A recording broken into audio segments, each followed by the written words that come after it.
Hello, I'm Russell King and I'm from Mex Engineering Group. I'm the CEO and founder of our engineering service provider business based in Sydney. And I'm about to be interviewed by Prosper on the online prosperity show. What you'll learn today is about our values-driven, purpose-driven business and the new technology we're bringing into Australian manufacturing and additive manufacturing. Is that what that's called?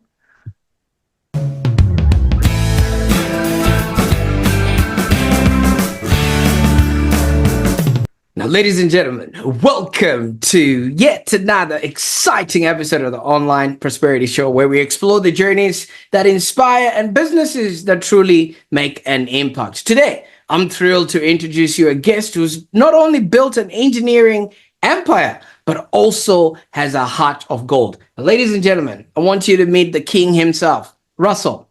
Russell, how are you doing, my man? I'm going very well, thank you, Prosper, and thank you very much for the opportunity to talk on this fantastic show. Well, the pleasure is all mine. I mean, we just sort of got loosely introduced, but I've seen your work and I've seen what it is that you guys are doing, and I thought, hey, why not have you on the show today, and we can explore what it is that you do, who you do it for, and maybe why our audience should care. And I'm supposing by the end of this, they're going to learn a thing or two about what M.E.D.I.A Engineering Group is all about, right? And let's hope that's what we achieve, because the more people that know what we're up to, the better for everybody. It's a really cool thing we're involved in here.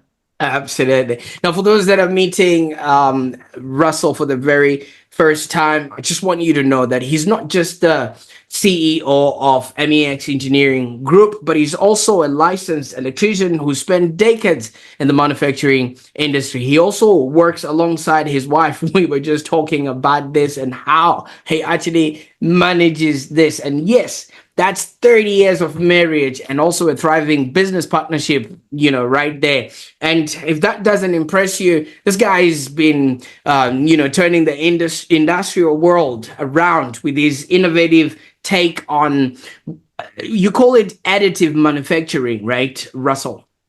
Yeah, that's correct. It's the newest technology in trying to overcome the problems with the lead times with getting equipment from OEMs that are overseas. Absolutely. And for the cool kids out there, especially the ones at the back of the room, they actually call it 3D printing. And we're going to be talking about all the cool things that you can manufacture with that, and how Russell is spearheading this side of engineering. And if that's not something that, would actually showcase to you how passionate Russell is with this, because he's also passionate about getting the industry back to its glory days. Everybody has gotten lazier right now, and I think I blame the playgrounds, Russell. The playgrounds have gotten softer and nobody wants to work these days. So I can only imagine with people like you that are making it cool and fun again, you'll be able to actually get people who love working, especially in industry once again. But he's also an Arsenal fan, so that clearly tells you how much resilience the guy has, and everything else that comes along with it. So today we're going to be diving into all the lessons that he's learned, the challenges he's overcome, and why business that is long-term and has longevity can actually succeed, and why you need to pay attention to what M.E.D.I.A Engineering is doing. So stick around and find out why Russell's famous for obviously loving life and being a happy-go-lucky chap. We've just been chatting behind the scenes. I almost forgot to hit and press record because he's just a lovely guy to be around. Now, Russell, obviously you started off with electrical background, and now you're in the manufacturing industry, and you've been doing this for decades. Tell us a little bit about your journey and what actually inspired you to take the leap from being an employee to a business owner over those Christmas beers 25 years ago. Yeah, so the story is I started an apprenticeship in the manufacturing industry in an aluminium extrusion factory back when I was a 17-year-old boy, and really got to love being in and around the 24-hour, 7-day-a-week hustle and bustle of machinery running and the pressure of keeping plants running or getting them going when they do stop. I was very fortunate in Capral, where I did my apprenticeship, to get one trade mentor that took me on under his wing from a very young age, who taught me all the really important fundamentals about how and why electricity works the way it does within an industrial setting. It's very different to how it works in a house, where you turn a light switch and a light comes on. And it's very, very important in a more complex situation like a manufacturing plant or any sort of machine, that you're very thorough in the way you do your investigations when there is a problem, because you're dealing with tens of thousands of dollars worth of equipment, and when that equipment is down, it can be worth thousands and thousands of dollars an hour stopped.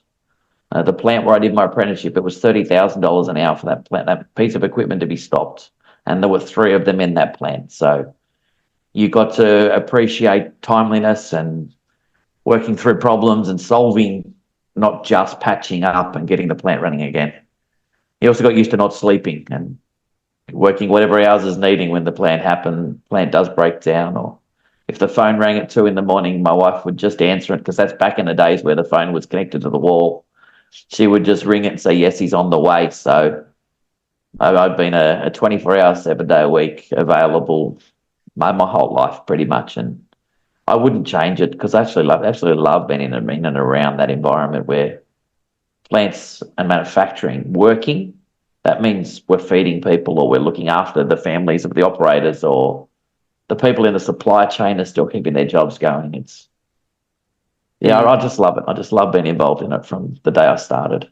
Fantastic. Fantastic. And thank you so much for sharing that. Now, Russell, I mean, at 17, most boys are chasing women, drinking, partying, and everything else. But you are already working on serious things, like you say, if the plant goes down, that will cost like $30,000 an hour, just to bring it back. What was the inspiration for you to get started in this particular sort of industry?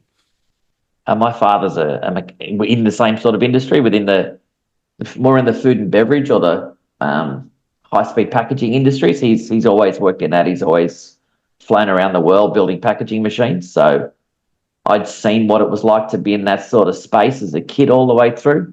I actually wanted to be a fitter just like him, and he convinced me electrician was a better trade to go down the path of. So I got to thank him a lot for giving me that guidance. And when you work in industry, you do both. You're multi-skilled, so you don't have the ability to be one or the other. You've got to be both. So yeah, Dad was the motivation to get into it. Then meeting the team I worked with, or I did my apprenticeship, is the best team I've ever been involved with, and it's what I've been trying to replicate within my business for the last 4 or 5 years since I changed our model. And just get a proper teamwork, everybody in there for each other, everybody caring about each other and spending time together, and not just being transactional. Like, you spend too much time at work not to like the people you work with. And thank you so much for sharing that. Now, Russell, how important is it to have a mentor or somebody you can look up to in order for you to actually make decisions, whether with your career or just a way of life? I think it's critical. Like, I can't picture how I would be here today at the place I'm at if it wasn't for Marty, that was my technical trainer as an apprentice, and right through to when I started becoming a self-employed person. It was Marty that I had a conversation with and a few beers, and all of a sudden I'm working for myself. And then I have another mentor from business, which is Ian Johnson, or Jono as I still call him today, he was who I worked for when I left my apprenticeship, or where I did my apprenticeship. And then ultimately we bought him out in 2017 when he had a health issue, and we took over his business and kept running it. But he still sat on the sidelines that whole time in between, and any business questions, any HR questions, anything at all, I'd just be on the phone, and he would just be there to give me the support, or to tell me I'm going in the right direction or the wrong direction, or whatever. The only way to get experience is by doing. You can't get it by learning on a computer or sitting and reading a book. You've got to do it. It's a learned experience. It's not something you can be told, I don't believe. So to answer your question, mentoring or having a mentor is critical for anybody's success that wants to go up above and beyond their own level.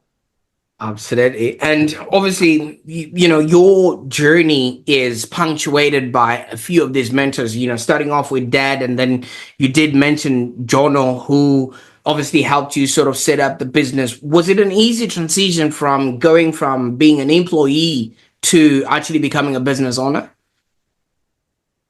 I did both at the same time. I was on a 4-on, 4-off shift roster when I started, and I did 3 months of contracting on my own while working my roster. So 3 months of no days off and doing what I needed to do until I got an offer of 3 months full time, and then I quit my full-time job and started working for myself. So, but in that instance, it's a one-man band. It's this sole trading. It's not actually, I don't believe you're actually running a business. I was just selling my hours per hour plus GST rather than wages plus super for the first 18 months to 2 years. I wasn't developing a business. I didn't have business plans, or I didn't have anything other than work as many hours as you can because that brings as much money in. So transition for me was, yes, it was easier. It was an easy transition because I was doing what I was doing before pretty much. It was where I did my apprenticeship, where I started my contracting. So I went into a place where I was very familiar with it. I had a lot of trust and respect of the people in the site. So as long as I invoiced, I got paid. The business grew. And yeah, that continued for 18 months before I then went and did some other work with Jono and started building out my client base.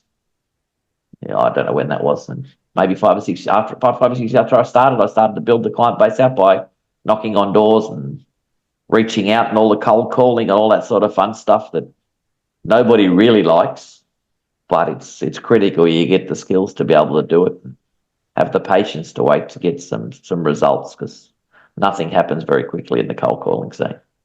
I can only imagine. I mean, there's certain people that actually swear off sales just because the first instance of them would have been, like a cold call, reaching out to people and things like that. How did you go about that? I was very good at researching on Google and finding engineering managers' names and their sites. Then I would go and knock on the door of the site and just stand and wait until the person was available to see me in a lot of instances. One of my foundation customers is an Austral brick site down at Barrel. I waited 3.5 hours for the engineering manager to come and see me because he said he was available. So I sat there and waited till he came out, and then I started. Within a couple of weeks, I was doing some work for that site. That was our first big project, was on that site less than 12 months later. Wow. I can only imagine. And you've built a business that's very people driven and value based, just predicated on how you sound and how you want to build, the teams. What are we looking at right now when we come to MEX Engineering?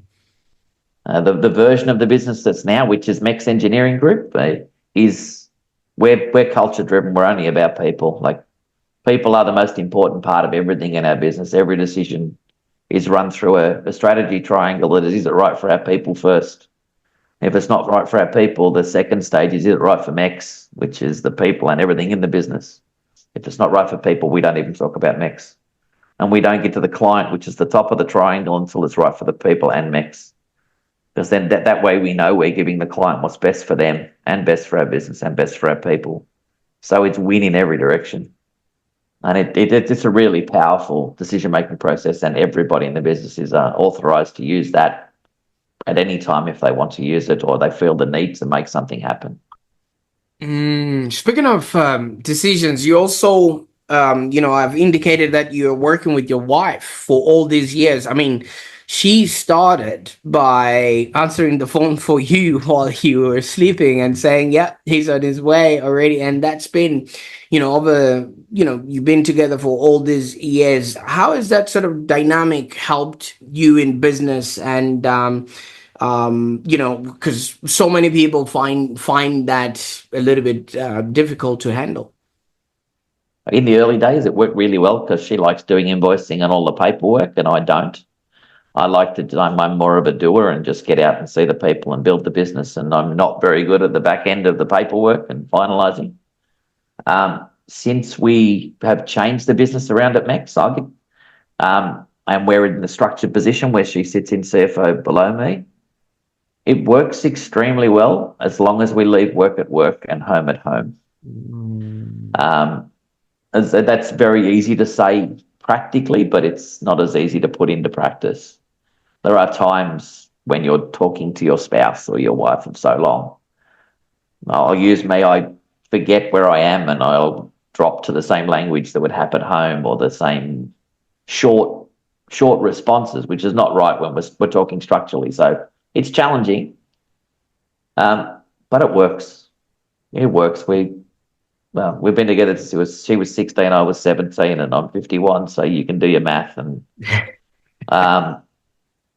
we're still going strong. The business is going good. The culture in the business is fantastic. She's very good at what she does. She adds a lot of value to the teams with her financial drive and her understanding of the data and the details of what's needed to keep an office running well. So yeah, it works. What sort of advice would you give to others that are considering to start working with family?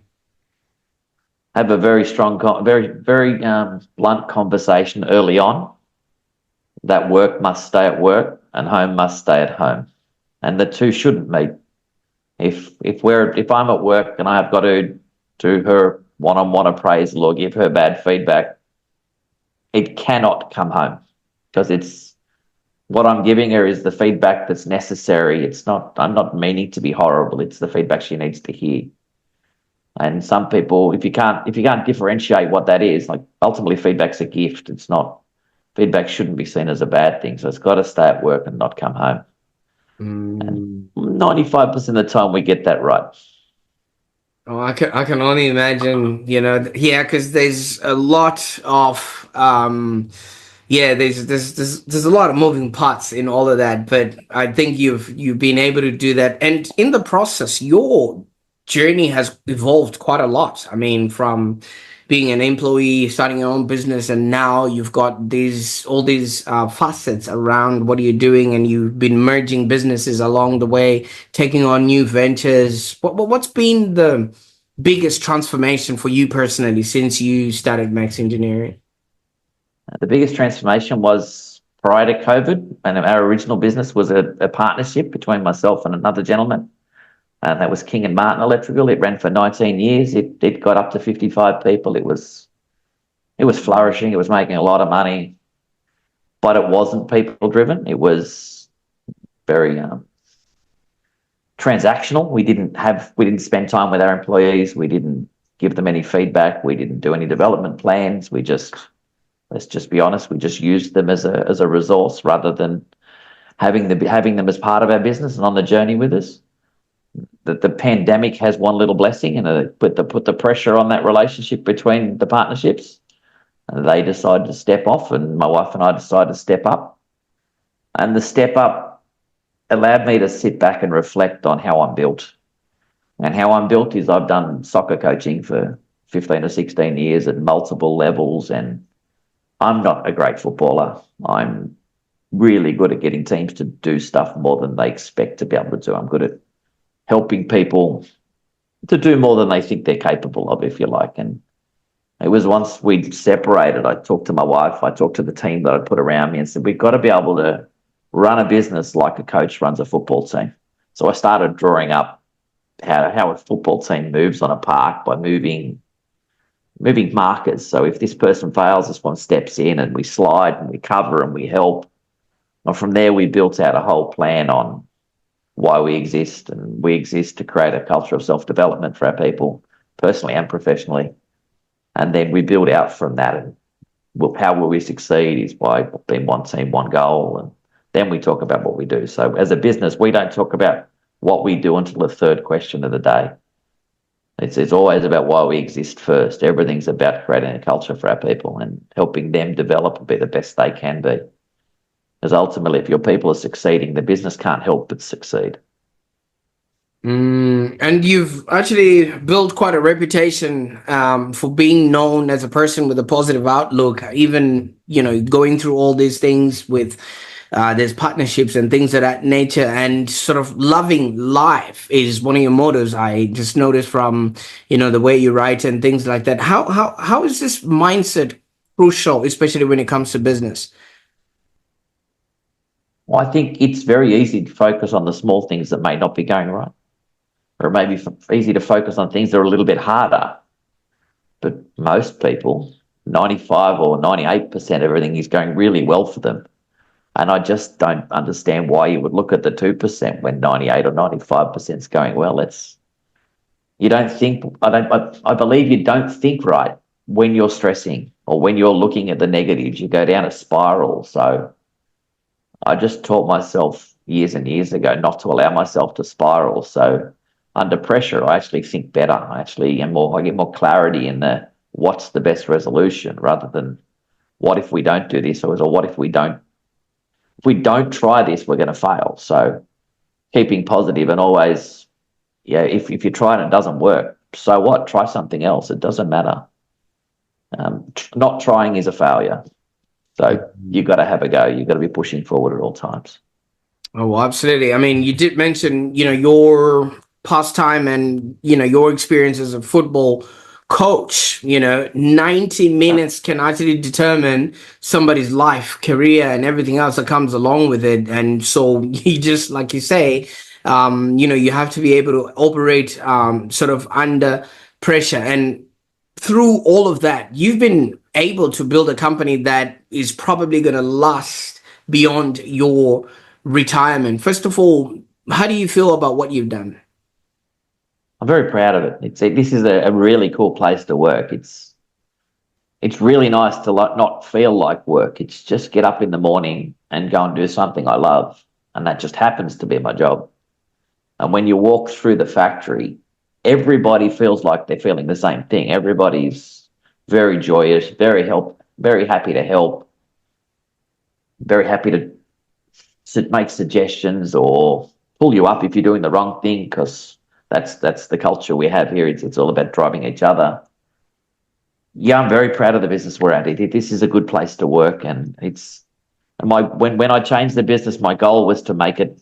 I wrote on the wall, my goal was to make this business outlast me, and I feel like we're achieving that. And you pulled the words without me even writing that in the pre-document, but that's exactly what I wrote as my goal. So you must have ESP or something there, Prosper.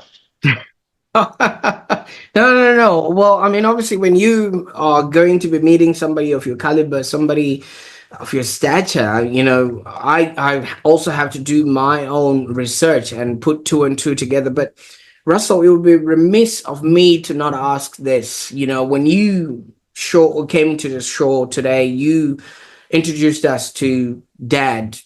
Is he still with us? Yes, Dad's still around. He's fully retired, but he's still there. He's an expert in playing golf for 3 days a week and mowing my lawns, 2 of them. That's about his limit now. Ah, fantastic. What has he said about the person you've become? My dad's not much of a wordsmith. He likes to show. He shows what he feels by his actions. He does it by supporting. Like, we moved into a new factory 12 months ago, and he loves to turn up and hang paintings and do the little finicky jobs as his way of showing he's helping us, because he's not a wordsmith. We're not a family that do the hugs and loving and all that sort of stuff. That's not how I was brought up. That's definitely not how my dad is. My dad's probably the old school guy that doesn't talk about his emotions like majority from the 50s coming out of the UK, I would think. So yeah, absolutely. But his accent's definitely show. Knowing that he set the pace for where you're at right now and inspired you to want more, be more, and have more, you're literally living his legacy right now. Yeah, I like to think that. I hadn't thought of it in those words, but yeah, you are correct. Like, we're building something special that'll help the generations after us within our own families as well. And I've got my brother did his apprenticeship with us as well, and then went off, and he's managing another business, and my son's currently working in our business. He's qualified as well. So yeah, we're setting up the next generation of our family to be in a pretty good spot with this business. Absolutely. I mean, you're not only just doing this for your family, but you're showing me some really cool gadgets that you guys have started printing, with plastic, aluminum, and things of that nature. Just walk us through what you guys have been working on lately. And so earlier this year, we got approached by a listed company from America to start up a center of excellence for Markforged in additive manufacturing or 3D printing. And the this equipment is aimed directly at the manufacturing industry or anybody that's having to buy parts from overseas, from manufacturers or from OEMs, or there are even people that use this equipment to make parts for vintage motorbikes or stuff that you can no longer buy the parts off the shelf. If we can get a 3D drawing, we can print it. And that code goes down. That's all it needs. It just needs a 3D drawing. We just got to work out how to make it print properly, because there's a little bit of science in making the item stand up or not fall over or have the physical strength you need. In particular, the main strength is the product's called Onyx. It's a proprietary product, which is a chopped fiber with chopped fiber plastic, where you can then build up and strengthen with more fiber if you need to, or you can strengthen with carbon fiber, or you can print with a different product, which will allow it to be temperature resistant up to 200 degrees or fire retardant. There's a whole bunch of stuff that you can print that makes this product, my little toy that I play with all the time, it makes it stronger than aluminium, lighter than aluminium, and about 1/10 of the cost of aluminium. So really cool. I mean, Russell, to you, it might just be a toy, but you're literally holding the world in your hands, because if that can be used in food, beverage, and all the other manufacturing out there, you are literally putting a stamp into this world based on just the work that you're doing there. That's what we're hoping for. We need to help Australian manufacturing come to the current day, because there's a lot of old school mentality still there, where we're still ordering parts and waiting 6, 10, 12 weeks for them to arrive, and limping along in that period when we don't need to anymore. We can reverse engineer, we can 3D scan anything you want and create a drawing out of that 3D scan, and within 2 or 3 days we could have something to you in your factory up and running, while we can get the original over, or while we're going to make one out of a harder product, or whatever else is required to help. Absolutely. But Russell, how big is your security detail or your insurance budget? Because you've been taking away a few jobs of people that are happy to have this redundancy in there, just so their trucks can be put in motion and things of that nature. Because if you are now going to be 3D printing parts and tools and all the mechanisms out there, you're chopping out a lot of the middlemen. I believe this technology is going to upset a lot of engineering shops into the future, and machine shops and stuff like that. It's far more capable than anybody understands until you start to play with it.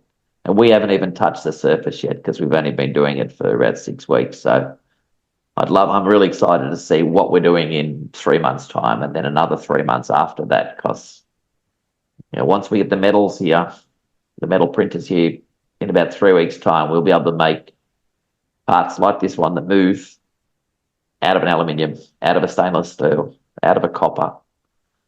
And that's game changing. How far are we from actually ordering a car that I can print at home? There are people printing boats already. Yeah, if you go onto YouTube, you can look up carbon fiber printed boats, and they're printing them. They're starting to print houses.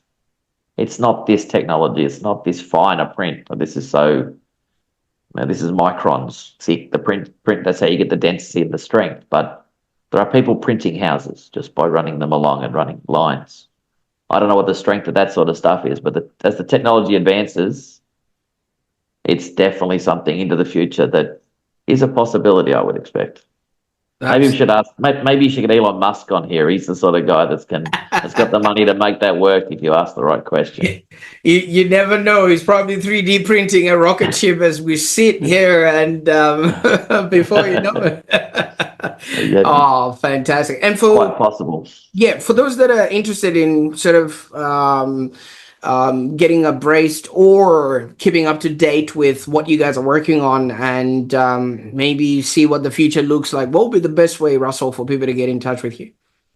The best way is to connect with me on LinkedIn, and then join our MEX Engineering Group LinkedIn page, where we do all the updates of where we're up to with the printing and what projects we're working on, if we're building any machines for clients, because we just built 2 small bespoke machines for a client to help him. That's the best place to see it, so you can actually understand, or just reach out and I'll organise a coffee. I love the old coffee meeting. I'm a big fan of face-to-face and building relationships. Absolutely. Are the coffee cups 3D printed?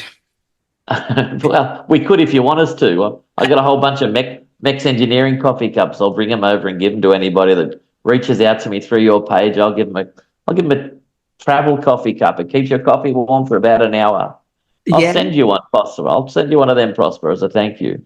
Absolutely, definitely. I'd love that, because I've been collecting all the 3D pieces that I have. I can, and I remember when I showed you this, you're like, "Oh, this must be so many moving parts. We can now do it in one hit," and I was like, "Whoa, this is next level stuff." But obviously, that's what you get when you sit with the king himself. Yeah, I love the way you're wording the king himself. I don't like any of that sort of terminology. Yes, it's my surname, but there's a reason I took my surname out of the business. I'm just a member that's helping this business get where it needs to get. Absolutely. Well, Russell, I can't thank you enough. I know you've given us a glimpse and a taste of what the future has in store, and you've taken us on a journey of who you have been and who you're becoming. And it's just really beautiful for us to watch from the sidelines. And for those that are watching right now, please reach out to Russell and check out all the incredible stuff that they are creating, and especially the values-driven engineering business that he has come up with. Usually we hear of businesses, just being cutthroat and just trying to cut costs and everything else, with that actually looking into the people that they're serving and the people that are serving within that business. And I think Russell at MEX Engineering has solved for that. So thank you so much for your time on the show today, and just inspiring us to want more, be more, and have more. Thank you very much for your time, Prosper. I really have enjoyed it. Absolutely. For those that are watching, if you found this episode as insightful as I did, I really do encourage you to share it with somebody who is, looking to maybe expand their manufacturing arm within their business, to get in touch with Russell so that they can see how they can actually start using 3D printing in different aspects of their business. And don't forget to subscribe to the Online Prosperity Show, where you will have access to inspiring stories from industry leaders like Russell. Thanks once again, and thank you so much for tuning into the Online Prosperity Show. Bye for now.